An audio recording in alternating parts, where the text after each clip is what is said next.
Hi, and welcome to Carolina Varsity's 2013 look at the NCHSAA 4AA playoffs. I'm Dale Ross. And I'm the pet man, Matt Morrow. And Matt, the next game is a number 3 Northwest Guilford, 12-1. One over to play number 2, should be number 1. Mallard Creek at 13-0. Hokie is picking Mallard Creek by 28 points. Last week, Mallard Creek defeated Providence 42-27 in a tough ball game. I think that's a good win. Mm-hmm. While it's the closest ball game that Mallard Creek has played, it's I think maybe one of the best teams that Mallard Creek has faced.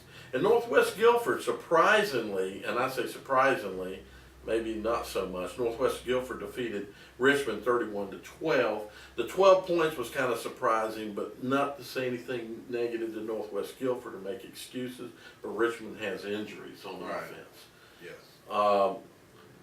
Just to lead in for you, Northwest Guilford runs a wing T. I did a little bit of research, 4,116 yards rushing, 53 TDs. Very impressive. 596 yards passing, 9 TDs. Okay. That kind of tells me, obviously, pass is something they don't, they might pop on you in a surprise here and there. Play action type stuff. Really not a whole lot of it. Right. And then, I don't know what you had as far as players, but for you Mallard Creek people, Harding, number 7, running back Harding has 229 carries, 1,440 yards, 25 TDs. His longest run was 52 yards. I'm mentioning this because we do have one kid here, Scott, who had 118 carries, 843 yards, 9 TDs, 82-yard run. And number 25, Dix, 176, 1083, 9 TDs. 63-yard run. This is a run-first team. Right. Yes, it's wing T, and I do want to comment, if you guys are watching, Mallard Creek, or Northwest Guilford is not like Catholic, not the Catholic that Mallard Creek saw. I just want to emphasize that because Catholic ran the T formation primarily in their game against Mallard Creek, but it is a run-first team. What do you think? Well, given those numbers right there, that tells me that these guys are really, not that predictable in terms of who's getting the ball, where they're attacking, so forth and so on. Mm-hmm. So, this is not like Catholic where they got Elijah Hood, and you got to stop Elijah Hood, and you're not as concerned about the other two guys. This is a 3-pronged attack here, so that's a heck of a running game. So they're running. It looks like more of they're getting the wing backs apparently in play as well. Mm-hmm. So there is probably more of the misdirection here than what Mallard Creek saw. Right, exactly. And in that case, Mallard Creek, you got to load up for the run game, and you got to jump up early and force these guys out of their comfort zone to play from behind. Obviously, they've only got 600 passing yards and 9 touchdowns, and those numbers tell me they're looking at linebackers and secondary play, and once they see them creep up, they run some type of play action and get behind them. Right. So in that element, they're similar to Catholic in the passing area. But in the running game, they're going to attack, looks like all kind of gaps, A, B, C, outside. Mm-hmm.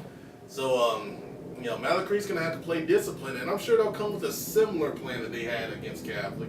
I know you were at that game. They put 5 guys on the line. Right. And, played real aggressive up front when their D-line got off a good charge, neutralized, any pulling guards or, any surge that middle of the line could get. And let those linebackers go make plays. So it's the same kind of thing here. You can't let Northwest Guilford get off second level. You can't let those guards get out and lead on those counters and sweeps. You got to, in that wing T, you got to follow the guard if you're a linebacker. That's going to take you to the plate 9 times out of 10. Mm-hmm. And you just got to rally to the football. Offensively, I think if they spread Northwest Guilford out and run the ball like they usually do, they do very well in formation. Mm-hmm. They go 3 wide with 1 tight end, and they'll hit that off-tackle stuff with Pittman and Samuels. Yep. And I think that'll go real well against this team because they have elite athletes in space with Samuels, Pittman, and even Jordan at receiver has made some plays all season long. And they got the sophomore quarterback, and he can run. He's a dual threat guy, so if you're Northwest Guilford, you can't forget about that. For them, I think for Northwest Guilford, you got to stick with what gets you here. You can't switch up now, and turn into some type of team that's trying to throw the ball all over the place. You got to just go with your formula and trust in what you do. Yep. And I'm sure they're going to do that with those kind of numbers. You can't, really, change anything there. I think defensively they got to prevent the big plays, obviously. Right. They can't get down by a big margin because that's just going to take them out of the game. And once they're out of their game, they're going to be in trouble. They got to gang tackle those big backs because one guy's not going to take down Pittman or Samuels. And offensively, I don't know if any of those guys are a quarterback. I don't think so. But they got to use their quarterback as a runner against Mallard Creek. We saw last week Caleb York's a dual threat guy. In the past, dual threat quarterbacks have given Mallard Creek trouble. And, not in a wing T sort of form, offense, maybe in a more of a spread. That's when dual threats give Mallard Creek trouble. So maybe if Northwest Guilford gets behind, they can put in some kind of package to where maybe one of those guys can play quarterback and they can run some of their stuff from a more of a spread look. But, in this one, it's going to be tough for Northwest Guilford to pull an upset here. Well, in the traditional wing tees, I don't know that, the way a dual threat hurts you is because he can throw and and not, and they don't appear to throw enough. Right. But what they do have going for them, and I think what Mallard Creek's going to have to be cautious of here, is they do have the wingbacks in play. And while they can key and stack for the run, somebody has to have responsibility for that wingback that's coming around who may end up, you may have a buck sweep coming at you. They love to dive this guy, run this guy this way, and bring the wing back this way. You got all this crossing going on that a lot of that, as far as a run game is concerned, can give you a lot of benefit that a dual threat quarterback would give, because you've got 2-3 threats, angles that the run's coming at you. So Mallard Creek's going to have to play discipline, kind of like they did in the Catholic game. Right. This team is built a lot like Catholic. When I look at their physique, went down the roster, they've got some big guys. They've actually got 6'5", 6'7", and 6'2" tight ends. They got some big guys, but those guys have bodies of basketball players. Right. Their weights were all in that basketball range. Their line is, they've got small linemen to some, decent sized linemen, kind of like Catholic. So I think from a personnel point, they look a lot like Catholic, and thus I would expect that they execute very well their misdirection. So Mallard Creek will have to be honest, and players play their position and stay home. And I've always said I like a 5-man line. I like a good strong nose guard to disrupt things, push the center back. Mallard Creek, you've got that. This might even be a place you put Akeem to dream at nose and let him drive that center back into the backfield.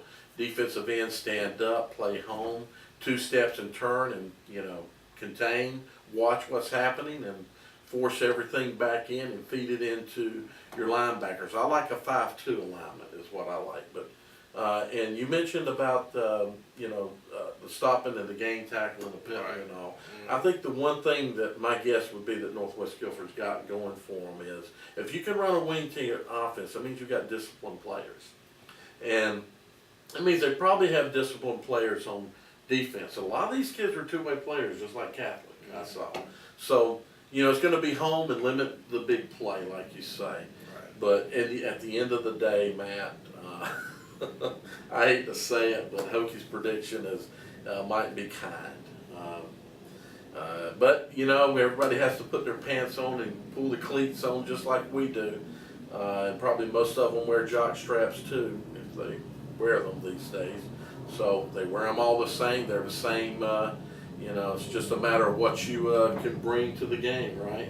Yeah. That's why they play the game. That's why they play the game. We can talk about it, but you got to play the game, and you never know what can happen on a Friday night. That's right. So you guys have a good ball game. It's on my list, but I'm not sure it's on how high on the list it is yet. And I think it's on the radar for Matt as well. But so you may see one of us at the ball game. You guys have a good one.